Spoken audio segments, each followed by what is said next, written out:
Hoy, nagsa-soft drinks ka na naman. Ginagawa mong tubig yung soft drinks. Delikado na ang kidney mo niyan. Oh, URI. Gamitin ng tama ang bato. Hi, I'm Dr. Villa from Villa Care Health and Wellness Center, a certified health coach dedicated to helping individuals achieving their best version of health and well-being.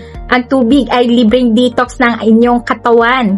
Tara, pag-usapan natin ang kidney. Napakahalagang maging determinado sa disiplina sa sarili, lalo na sa kontrol sa pagkain, bisyo ng pag-inom ng soft drinks, commercial juices, matatamis na inumin, at alcohol drinks. Mahalaga ang kidney at itong halaga na ito ay nagsasala sa mga dumi at sobrang substances or sangkap mula sa dugo. Tumutulong ito sa pag-regulate ng fluid balance at nagpapanatili ng tamang antas ng mga electrolytes sa katawan.